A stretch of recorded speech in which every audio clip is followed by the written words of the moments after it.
Hey, it's Erica, and today is the last day of my 5-day fasting mimicking diet. And I'm so happy that it's the last day, but I've been feeling good and sticking to the program 100%. And I'm just like in this final stretch right now. It's the end of the day here on the East Coast. So what I wanted to talk a little bit more about, and what I love about this program, is that it really helps with insulin resistance. And since we are under so much stress right now, this chronic stress is really working a number on our bodies. What stress does is at first it shoots up your stress hormones, cortisol, adrenaline, noradrenaline, and what that's going to do is that initially is going to increase your glucose, your blood sugar levels. And when your blood sugar levels go up, your insulin levels go up. And insulin is that fat storage hormone. It is going to store fat, especially around the midsection, which we know is very difficult to get rid of. And when you're on this constant merry-go-round of eating sugars and simple carbs, your insulin levels stay up, and you go into what's called insulin resistance, because your insulin levels don't drop down. So then you're just continuously on this fat storing mode. So I love this program because it really helps with that insulin resistance.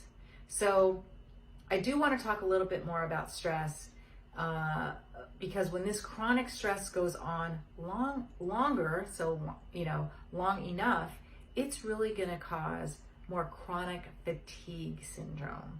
And if it goes on even longer than that, you can start to feel really fatigued, yet really, really wired. So that whole wired and tired feeling, like you really want to go to sleep, you're so exhausted, but you just can't fall asleep. You're like wide awake. So what else chronic stress can do? It can really affect your sex hormones. It can decrease your testosterone, estrogen, progesterone, and the balance between all of those. It can also lower thyroid function. And we know the thyroid is really important in helping to set your metabolism.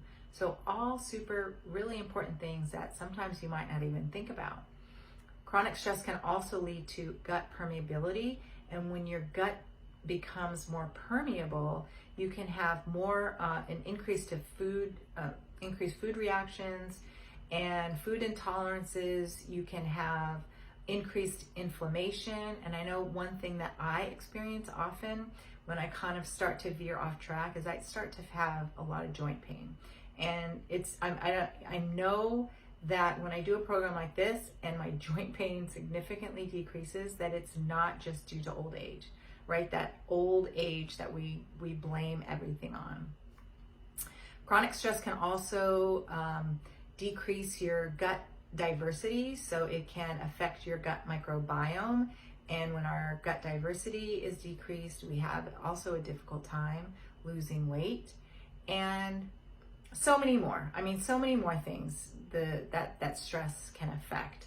And so what we can't do is we can't always get rid of the stress. So we need to find ways to manage it.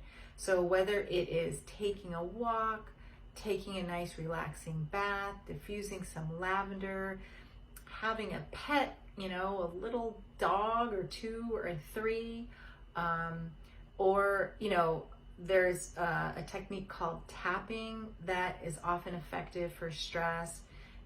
Sometimes you can't sleep, so that's not always a good option, but deep breathing, meditation, yoga, everybody is different. So you really need to find what you can do to manage your own stress, what benefits you, right? So whether you use, I had talked before about a device called HeartMath, which helps monitor heart rate variability to see if these things are really helping, calm your nervous system down. But, you can just do a self-check. You do some deep breathing, you do some meditation, and you can just feel that stress melt away. So find what works for you, and don't neglect the importance of these techniques to really help with this chronic stress, because when this chronic stress goes on long enough, it can really cause a lot of damaging effects to our body. So I hope you have a great night, and I think I'm going to check in with you one more time tomorrow, my re-entry into refeeding, and I hope everyone has a great rest of the day. Have a good one.